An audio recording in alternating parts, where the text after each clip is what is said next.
ओम श्री गणेशाय नमः। ओम नमः शिवाय। हरे कृष्णा। प्रिय भक्तजनों, आप सभी को गोवर्धन पूजा की हार्दिक शुभकामनाएं। गोवर्धन की पूजा दीपावली के अगले दिन की जाती है। इसे अन्नकूट के नाम से भी जाना जाता है। गोवर्धन पूजा में गोधन अर्थात गौ की पूजा की जाती है। शास्त्रों में बताया गया है कि गाय भी उसी तरह पवित्र होती है जिस तरह नदियों में गंगा पवित्र है। गाय को देवी लक्ष्मी का स्वरूप कहा जाता है। देवी लक्ष्मी जिस प्रकार सुख समृद्धि प्रदान करती है, उसी प्रकार गोमाता भी अपने दूध से स्वास्थ्य रूपी धन प्रदान करती है और इनका बछड़ा खेतों में अनाज उगाता है। ऐसे में गोमाता और उनका बछड़ा पूजनीय और आदरणीय है। गोवर्धन पूजा कार्तिक शुक्ल पक्ष की प्रतिपदा के दिन की जाती है। इस दिन घर के मुख्य द्वार पर गाय के गोबर से पर्वत बनाया जाता है। उस पर्वत का श्रृंगार करके फूल रोली से तिलक किया जाता है। आसपास गाय बछड़े ब्रिजवासियों की प्रतिमाएं बनाई जाती हैं। फिर इनके ऊपर फल मिठाई मेवे चढ़ाए जाते हैं। अपने घर परिवार के सदस्यों की मंगल कामना करते हुए दीपक जलाया जाता है और आरती की जाती है। शाम के समय अन्नकूट बनाकर भगवान का भोग लगाया जाता है। तो इसीलिए आज के दिन जगह जगह अन्नकूट का भंडारा भी होता है। तो गोवर्धन पर्वत की पूजा करने के बाद हमें व्रत कथा को भी जरूर सुनना चाहिए, क्योंकि कोई भी व्रत, कोई भी पूजा बिना कथा के अधूरी है। तो आप सभी आइए भगवान गोवर्धन के चरणों का ध्यान करते हुए कथा को सुनिए। और कथा को सुनने से पहले कमेंट बॉक्स में गोवर्धन महाराज की जय जरूर जरूर लिखिए। आज के दिन गाय माता की कथा।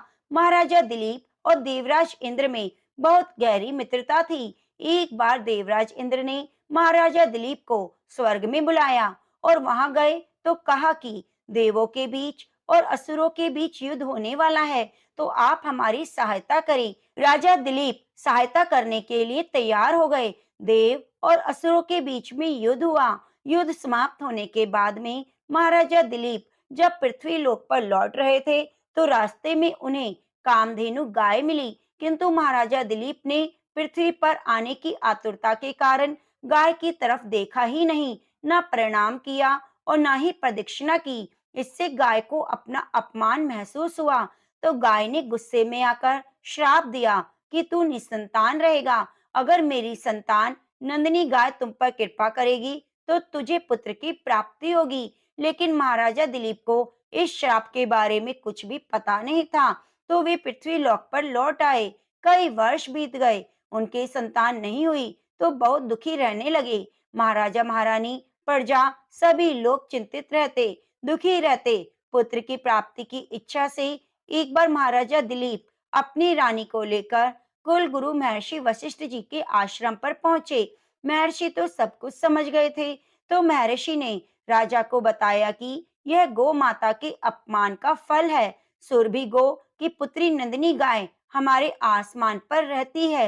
महर्षि ने यह भी कहा कि कुछ काल तक अगर तुम आश्रम में रहो और कामधेनु नंदिनी की सेवा करो, जिससे तुम्हें नंदिनी गाय का आशीर्वाद मिले, तो तुम्हें संतान की प्राप्ति होगी। महाराजा ने गुरु की आज्ञा स्वीकार कर ली और महारानी सुदक्षिणा प्रातःकाल उस गौ माता की भली भांति पूजा करती, आरती उतार कर महाराजा दिलीप के साथ वन में चरने के लिए विदा करती थी। महाराजा दिलीप दिन भर छाया की भांति उस गाय का अनुगमन करते रहते, ठहरने पर ठहरते, चलने पर चलते, बैठने पर बैठते और जल पीने पर जल पीते। शाम होने पर गाय को आगे आगे और स्वयं पीछे पीछे लेकर आश्रम तक पहुंचते। महारानी देवी सुलक्षणा हाथ में अक्षत पात्र लेकर प्रदक्षिणा करके प्रणाम करती और अक्षत आदि से पुत्र प्राप्ति रूप अभिष्ट सिद्धि देने वाली नंदिनी गाय की विधिवत पूजा करती। फिर नंदिनी अपने बछड़े को दूध पिलाती। महाराज और महारानी अपने हाथों से कोमल हरी घास फूल खिलाकर उसकी परितृप्ति करते। विश्राम करने पर ही विश्राम करते। इस तरह उनकी परिचर्या करते करते 21 दिन बीत गए। एक दिन वन में नंदिनी गाय को महाराज लेकर गए थे। उसके साथ साथ चल रहे थे कि क्षण भर के लिए प्राकृतिक सुंदरता में महाराज की निगाहें अटक गई।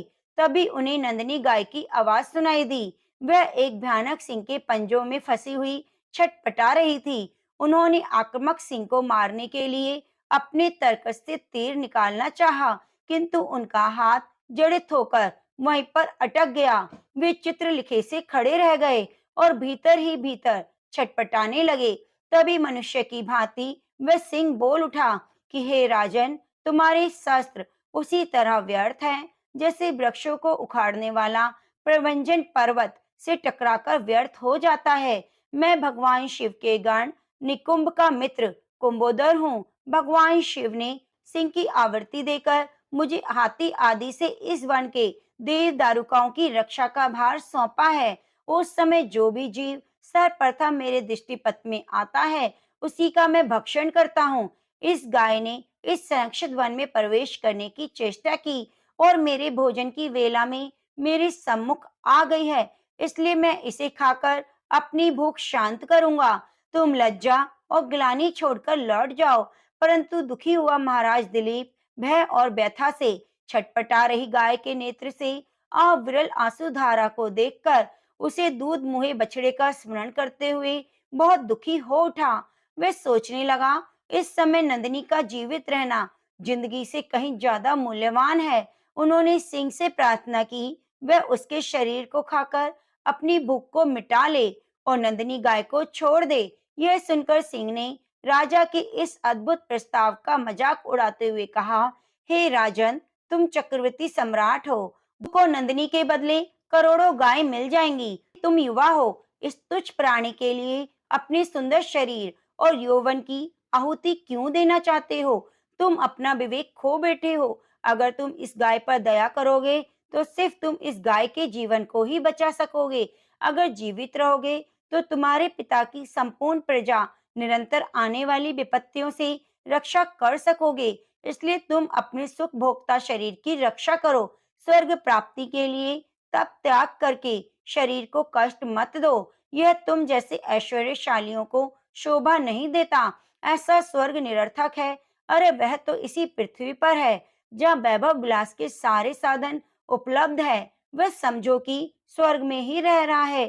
स्वर्ग का अगर ध्यान करोगे तो स्वर्ग काल्पनिक आकर्षण मात्र है। स्वर्ग विपिन के लिए होता है, सपनों के लिए नहीं। इस तरह से सिंह ने राजा को भ्रमित करने का पूरा प्रयत्न किया।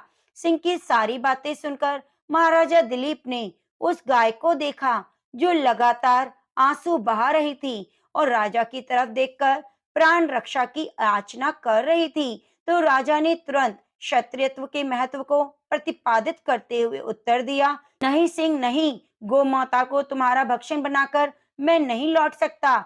मैं अपने क्षत्रिय पद को क्यों कलंकित करो? क्षत्रिय संसार में इसलिए प्रसिद्ध हैं कि वे विपत्तियों में औरों की रक्षा करते हैं। राज्य का भोग भी उनका लक्ष्य नहीं, उनका लक्ष्य है लोक रक्षा से कीर्ति अर्जित करना। निंदा से मलिन प्राणों और राज्य को तुच्छ वस्तुओं की तरह त्याग देते हैं। तुम मेरा भक्षण करो, गाय को छोड़ दो, मेरा शरीर रहे न रहे, परंतु गो रक्षा से मेरा यश सुरक्षित रहेगा। संसार यही कहेगा कि गौ माता की रक्षा के लिए एक सूर्यवंश ने अपने प्राणों की आहुति दे दी। एक चक्रवर्ती सम्राट के प्राणों से भी अधिक मूल्यवान एक गाय है। सिंह ने कहा, अगर अपना शरीर मुझे सौंपना चाहते हो तो ठीक है, आ जाओ। महाराजा दिलीप ने अपने शस्त्रों को फेंक दिया और सिंह के सामने अपने शरीर का मांस पिंड की तरह खाने के लिए डाल दिया। वह सिर झुकाए आक्रमण की प्रतीक्षा करने लगा। तभी आकाश से फूलों की वर्षा होने लगी। नंदिनी ने कहा, हे पुत्र उठो। ये मधुर दिव्य वाणी सुनकर राजा को आश्चर्य हुआ। उन्होंने वात्सल्यमयी जननी की तरह अपने स्तनों से दूध बहाती हुई नंदिनी गौ को देखा, किंतु सिंह तो वहां दिखाई नहीं दिया। आश्चर्यचकित हुए राजा दिलीप से नंदिनी ने कहा, हे सत्पुरुष, तुम्हारी परीक्षा लेने के लिए मैंने माया से ही सिंह की सृष्टि की। महर्षि विशिष्ट के प्रभाव से यमराज भी मुझ पर प्रहार नहीं कर सकते, तो सिंह की क्या हिम्मत है जो मुझ पर प्रहार कर सके। मैं तुमसे खुश हूँ, वरदान मांगो। तुम मुझे दूध देने वाली मामूली गाय मत समझो, अपितु तुम संपूर्ण मनोकामनाओं को पूर्ण करने वाली कामधेनु गाय जानो।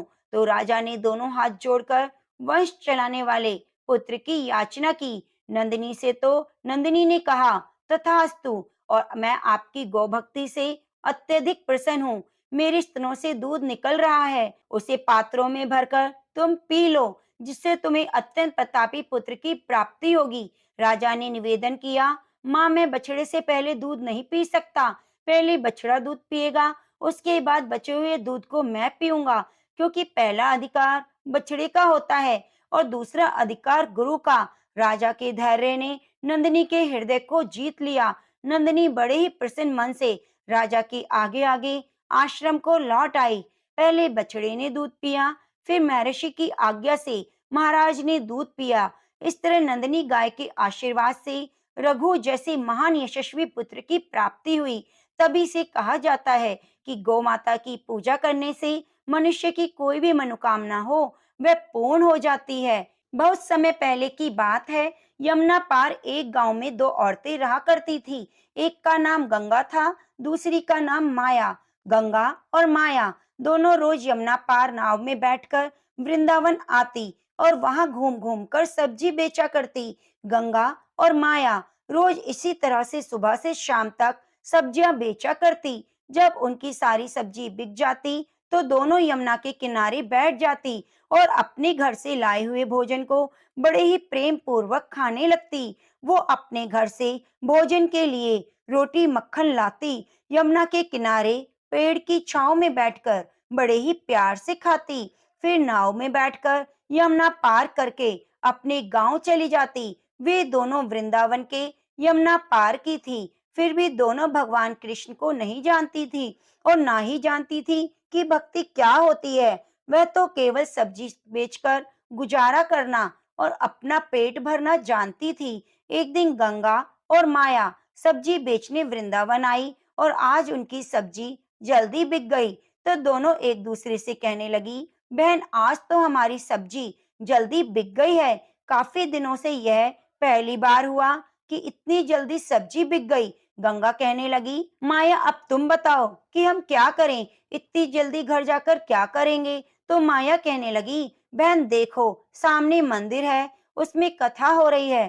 तो सुनकर गंगा कहने लगी, बहन, कथा क्या होती है। माया कहती है, अरे बहन, यह तो मुझे भी नहीं पता कि कथा क्या होती है, पर सब लोग कहते हैं कि कथा होती है। आज हम कथा सुनने जा रहे हैं, कथा सुनकर आ रहे हैं। तो चलो आज हम भी कथा सुन लेते हैं कि कथा क्या होती है।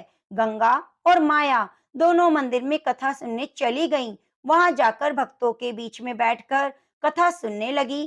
कथा में गुरुजी बड़े ही प्रेम भाव से भगवान की चर्चा सुना रहे थे कि भक्तों, जिसने भगवान से प्रेम नहीं किया उसका जीवन बेकार है। जिसका प्रेम श्री कृष्ण के चरणों में नहीं हुआ उसका जीवन बेकार है। भगवान को प्राप्त करना ही मनुष्य जीवन का लक्ष्य है। यह मनुष्य जीवन सिर्फ हमें भगवान प्राप्ति के लिए मिलता है। पर मनुष्य इन सब बातों को भूल गया। इस जगत में आने का उद्देश्य क्या है? सारे मनुष्य संसार में पैसा इकट्ठा करने में लगे हैं। तो इस तरह की बातें सुनकर गंगा और माया दोनों बहुत ही प्रभावित हुई। फिर वह नदी किनारे एक दूसरे से कहने लगी, बहन माया देखो, गुरुजी आज क्या कह रहे थे कि भगवान कृष्ण के चरणों में अगर प्रेम नहीं हुआ तो मनुष्य जीवन बेकार है। फिर माया कहती है, बहन गंगा, क्या हमारा जीवन बेकार है? तो गंगा कहने लगी, गुरुजी की बातें सुनकर तो ऐसा ही लगता है। तो माया कहने लगी, बहन तू बता, कभी तूने कृष्ण भगवान को देखा है? गंगा कहने लगी, अरे बहन, मैं तो हर समय तेरे साथ रहती हूँ, मुझे भगवान कृष्ण के दर्शन कैसे होंगे? दोनों आपस में चर्चा करते हुए पूछती हैं कि भगवान न जाने कहाँ मिलेंगे, हमें भगवान के दर्शन कैसे होंगे। तो वह दोनों इस तरह चर्चा कर रही थी कि इतने में वहां से एक संत जी गुजरे। तो गंगा साधु को देखकर बोली, बहन मुझे लगता है भगवान साधु संतों के पास जरूर रहते होंगे, तो चलो इनके पास से भगवान को लेकर आते हैं। तो वह साधु अपना झोला और सामान यमुना के किनारे रखकर स्नान करने लगा। तो गंगा और माया दोनों यमुना किनारे गईं और चुपके से साधु का झोला उठाकर आने लगी। तो झोला उठाकर दोनों ने झोले के अंदर देखा तो उन्हें एक डब्बा दिखाई दिया। जैसे उन्होंने डब्बा खोला तो उसके अंदर लड्डू गोपाल जी थे। लड्डू गोपाल को देखकर गंगा कहने लगी, बहन माया, भगवान मिल गए। ये देखो भगवान यह डिब्बे में बैठे हैं। भगवान लड्डू गोपाल को देखकर माया रोने लगी। फिर गंगा बोली, अरे बहन क्यों रो रही है? अब तो हमें भगवान मिल गए। तो वह कहती है, हे भगवान, आपको बाबा जी ने इतने समय से डिब्बे में बंद करके रखा। अरे देखो तो सही, भगवान का एक पाँव टेढ़ा हो गया है। मुझे तो लगता है यह बाबा भगवान को डराता धमकाता है। प्रभु, अभी तो बाबा यहाँ नहीं है, वो तो स्नान कर रहे हैं। आप थोड़ी देर के लिए पाँव सही कर लीजिए। पर भगवान अपना पाँव सही नहीं किया।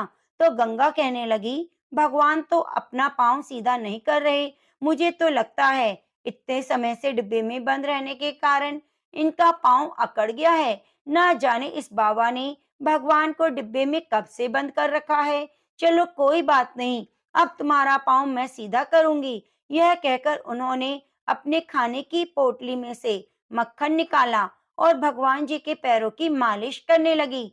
तो भगवान उन दोनों के इतने प्रेम को देखा, उनकी श्रद्धा भक्ति पर रीझ गए और अपने भक्त के प्रेम के लिए अपने हाथ पांव सीधे कर लिए। यह देखकर माया बहुत खुश हुई और कहने लगी, एक माया, भगवान ने मालिश करने से अपने हाथ पांव सीधे कर लिए हैं। और कहने लगी, हाथ पांव तो सीधे कर लिए हैं, परंतु मुझे लगता है भगवान को बहुत जोरों की भूख लगी है, क्योंकि बाबा ने पता नहीं इन्हें कुछ खिलाया है या नहीं। चलो हम इन्हें खाना खिला देते हैं। इतना कहकर गंगा और माया अपने भोजन के लिए लाई हुई रोटी और मक्खन का भोग भगवान को लगाने लगी। इतने में वहां साधु स्नान करके आ गए और साधु बाबा को देखकर गंगा और माया वहां से भागने लगी। भागते भागते कुछ दूरी पर जाकर रुक गई और कहने लगी, अरे ओ बाबा, आपने भगवान को इतना डराया धमकाया, डिब्बे में बंद कर दिया। इतना डराया धमकाया ना करो। तुम्हारा तो डरा धमकाकर एक डिब्बे में बंद कर दिया, तो वो डिब्बे में बैठे बैठे अपने हाथ पांव टेढ़े करके बैठ गए। उनका पांव तो टेढ़ा ही रह गया। आज हम ना देखती तो पता नहीं क्या होता। देखो, हमने उनका पांव सीधा कर दिया है। अब तुम उन्हें फिर से टेढ़ा मत कर देना। जब साधु ने लड्डू गोपाल को देखा तो लड्डू गोपाल के दोनों हाथ पैर बिल्कुल सीधे थे। यह चमत्कार देखकर उन दोनों महिलाओं को रोकने के लिए उनके पीछे भागे। बोले, रुक जाओ, भागो मत, मैं तुम्हें कुछ नहीं कहूंगा। वे दोनों बाबा की बात सुनकर नहीं रुकी। उन्हें डर था कि हमें पकड़कर कहीं मारे ना। तो बाबा की बात बिना सुने ही वहां से भाग गई। अगले दिन फिर गंगा और माया सब्जी बेचने वृंदावन आई, तो आज भी उनकी सब्जी जल्दी बिक गई। सब्जी बेचने के बाद फिर से मंदिर में कथा सुनने गई। कथा में गुरुजी भगवान के नाम की महिमा का चर्चा कर रहे थे। उन्होंने कहा कि भक्तों, अगर आप राधे श्याम जपोगे तो भव सागर से पार हो जाओगे। इसलिए भगवान के नाम को हमेशा जपते रहना चाहिए। कथा सुनकर दोनों अपने घर के लिए जाने लगी। तो माया कहने लगी, बहन गंगा, तुमने सुना है गुरुजी क्या कह रहे हैं? राधे श्याम जपोगे तो भवसागर से पार हो जाओगे। अगर राधे श्याम नाम लेने से हम भवसागर से पार हो जाएंगे तो यमुना भी पार कर सकते हैं। तो गंगा कहने लगी, हाँ बहन, हम रोज इस पार से उस पार आते हैं। हमारा रोजाना 1 रुपया नाव का किराया लगता है, तो जो भी कमाते हैं वह खर्च हो जाता है। अब से हम राधे श्याम जपेंगे और बिना पैसा खर्च किए यमुना पार कर जाएंगे। तो गंगा और माया ने गुरु के कहे अनुसार राधे श्याम जपना शुरू किया और जपते जपते यमुना की ओर चलने लगी। वहां पहुंचकर यमुना जी के पानी के ऊपर चलने लगी। दोनों राधे श्याम जपती और पानी के ऊपर चलती रही। इस तरह दोनों ने यमुना को पानी के ऊपर चलकर पार कर लिया। इस तरह देखकर दोनों तो बहुत खुश हुई। गंगा और माया का श्री कृष्ण के प्रति प्रेम और विश्वास बढ़ गया। अब वे दोनों कृष्ण जी की भक्ति करने लगी।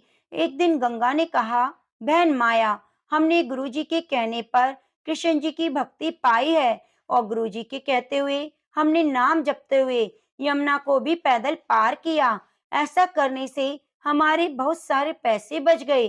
तो क्यों ना बहन, हम गुरुजी को घर बुलाएं और उन्हें अच्छा सा भोजन कराएं। तो माया कहने लगी, ठीक है, तुम जाकर गुरुजी को ले आओ, मैं यह भोजन तैयार करती हूँ। तो गंगा गुरुजी को लाने के लिए मंदिर में चली गई। वहां जाकर बोली कि गुरुजी, हम चाहते हैं आप अपने चरण हमारी कुटिया में रखो, हम आपको भोजन कराकर कुछ दान दक्षिणा देना चाहते हैं। तो गंगा की बात सुनकर गुरुजी ने कहा, ठीक है बेटा, मैं तुम्हारे साथ तुम्हारी कुटिया में चलने को तैयार हूँ। तो गंगा गुरुजी को लेकर मंदिर से आने लगी। गुरुजी को लेकर यमुना तट पर आई तो गुरुजी ने देखा वहां कोई नाव नहीं थी। तो सोचने लगे कि यहाँ पर तो कोई नाव नहीं, यह मुझे कैसे पार कराएगी। तब गुरुजी ने गंगा से पूछा, बेटी तुम यमुना कैसे पार करोगी, यहाँ पर तो कोई नाव नहीं दिखाई दे रही। गंगा सोचने लगी, जिस तरह राधे श्याम बोलकर यमुना पार कर लेती हैं वो, उसी तरह गुरुजी भी राधे श्याम का जप करते हुए यमुना पार करते होंगे। तो गंगा ने राधे श्याम बोला और यमुना पर चलने लगी। थोड़ी दूर जाकर गंगा ने पलट कर देखा तो गुरुजी तो यमुना के किनारे खड़े थे। देखकर कहने लगी, गुरुजी आप किनारे पर क्यों खड़े हो। गुरुजी ने सोचा कि जहां वह चल रही है शायद वहां पानी कम हो, इसलिए पानी में जा रही है, मैं भी इसी तरह से चला जाता हूँ। तो जैसे ही गुरुजी ने अपना पांव पानी पर बढ़ाया तो उनकी कमर तक पानी आ गया, पानी में डूबने लगे। तो गुरुजी कहने लगे, यहाँ तो पानी बहुत गहरा है और ये पानी में पता नहीं कैसे चल रही है, यह कोई आम महिला नहीं, मुझे तो कोई ये चुड़ैल लगती है जो पानी पर चल रही है। गुरुजी को पानी में डूबा हुआ देखकर गंगा घबरा गई और गुरुजी को लेने वापस आने लगी। गुरुजी के पास आकर उनका हाथ पकड़कर राधे श्याम जपती रही और पकड़कर ले जाने लगी। तो गुरुजी डर के मारे कहते हैं, अरे मुझे छोड़, मुझे क्यों लेकर जाती है, मुझे क्यों मारना चाहती है, मैंने क्या बिगाड़ा। लेकिन गंगा ने गुरुजी की बात का कोई जवाब नहीं दिया। वह तो हाथ पकड़कर गुरुजी को थामे जा रही थी और राधे श्याम जप रही थी। तो गुरुजी कहने लगे, हे भगवान, यह तो मुझे लगता है यमुना के बीच में ले जाकर मारेगी। तो इतने में गंगा गुरुजी को लेकर यमुना पार हो गई और कहने लगी, गुरुजी हम यमुना पार आ गए हैं। पर गुरुजी तो डर के मारे कांप रहे थे। फिर गंगा बोली, गुरुजी क्या बात है, आप मुझसे इतना क्यों डर रहे हो। गुरुजी कहने लगे, तुम मुझे मारना चाहती हो, मैंने क्या बिगाड़ा है, तुम कौन भूतनी हो। तो गुरुजी की बात सुनकर गंगा कहने लगी, मैं कोई भूतनी चुड़ैल नहीं हूँ, मैं आपकी शिष्य हूँ। तो उसकी बात सुनकर गुरुजी कहते हैं, हे भगवान, मैंने कब भूतनी को अपना शिष्य बनाया।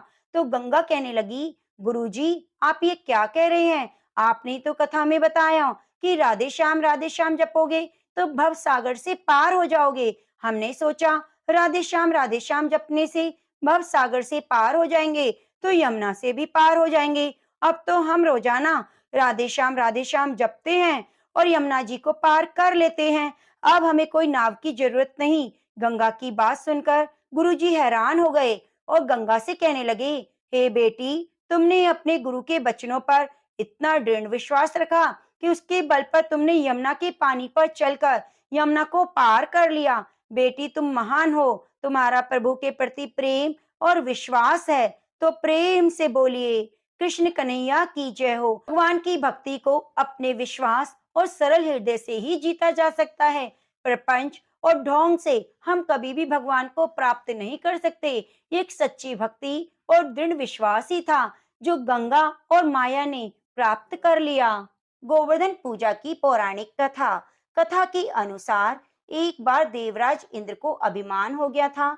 इंद्र का अभिमान चूर करने हेतु भगवान श्री कृष्ण, जो स्वयं लीलाधारी श्री हरि के अवतार हैं, उन्होंने एक लीला रची। प्रभु की इस लीला में यूं हुआ कि एक दिन उन्होंने देखा कि ब्रिजवासी उत्तम पकवान बना रहे हैं और किसी पूजा की तैयारी में जुटे हैं। श्री कृष्ण ने बड़े भोलेपन से मैया यशोदा से प्रश्न किया, मैया ये आप लोग किनकी पूजा की तैयारी कर रहे हैं। कृष्ण की बातें सुनकर मैया यशोदा बोली, लल्ला हम देवराज इंद्र की पूजा के लिए अन्नकूट की तैयारी कर रहे हैं। मैया के ऐसा कहने पर श्री कृष्ण बोले, मैया हम इंद्र की पूजा क्यों करते हैं। मैया ने कहा, वे वर्षा करते हैं जिससे अन्न की उपज होती है, उनसे हमारी गायों को चारा मिलता है। तब भगवान कृष्ण बोले, हमें तो गोवर्धन पर्वत की पूजा करनी चाहिए क्योंकि हमारी गाय वहीं चढ़ती हैं। इस दृष्टि से गोवर्धन पर्वत ही पूजनीय है और इंद्र तो कभी दर्शन भी नहीं देते। वे पूजा ना कराने पर क्रोधित भी होते हैं। ऐसे अहंकारी की पूजा नहीं करनी चाहिए। लीलाधारी की लीला और माया से सभी ने इंद्र के स्थान पर गोवर्धन पर्वत की पूजा करनी आरंभ कर दी। देवराज इंद्र ने इसे अपना अपमान समझा और मूसलाधार वर्षा आरंभ कर दी। प्रलय के समान वर्षा देखकर सभी ब्रिजवासी भगवान कृष्ण को कोसने लगे कि सब इनका कहना मानने से हुआ है। तब मुरलीधर ने मुरली कमर पर डाली और अपनी कनिष्ठा उंगली पर पूरा गोवर्धन पर्वत उठा लिया और सभी ब्रिजवासियों को अपनी गाय बछड़े समेत शरण देने के लिए बुलाया। इंद्र भगवान कृष्ण की यह लीला देखकर और क्रोधित हो गए और उन्होंने वर्षा और तेज कर दी। इंद्र का मान मर्दन करने के लिए तब श्री कृष्ण ने सुदर्शन चक्र से कहा कि आप पर्वत के ऊपर रहकर वर्षा की गति को नियंत्रित करें और शेषनाग से कहा, आप मेड़ बनाकर पानी को पर्वत की ओर आने से रोकें। इंद्र निरंतर 7 दिन तक मूसलाधार वर्षा करते रहे। तब उन्हें लगा कि उनका सामना करने वाला कोई आम मनुष्य नहीं हो सकता। अतः वे ब्रह्मा जी के पास पहुंचे और सब वृतांत कह सुनाया। ब्रह्मा जी ने इंद्र से कहा, आप जिस कृष्ण की बात कर रहे हैं वे भगवान विष्णु के साक्षात अंश हैं और पूर्ण पुरुषोत्तम नारायण हैं। ब्रह्मा जी के मुख से यह सुनकर इंद्र अत्यंत लज्जित हुए और श्री कृष्ण से कहा, प्रभु मैं आपको पहचान ना सका, इसलिए अहंकार वश भूल गया। आप दयालु हैं, कृपालु भी हैं, इसलिए मेरी भूल को क्षमा करें। इसके बाद देवराज इंद्र ने मुरलीधर भगवान की पूजा की, उन्हें भोग लगाया और इस पौराणिक घटना के बाद से ही गोवर्धन की पूजा की जाने लगी। ब्रिजवासी इस दिन गोवर्धन पर्वत की पूजा करते हैं। गाय बैल को इस दिन स्नान कराकर उन्हें रंग लगाया जाता है। गले में नई रस्सी डाली जाती है। गाय और बैलों को गुड़ और चावल मिलाकर खिलाया जाता है। तो प्रेम से बोलिए, गिरधर गोपाल की जय।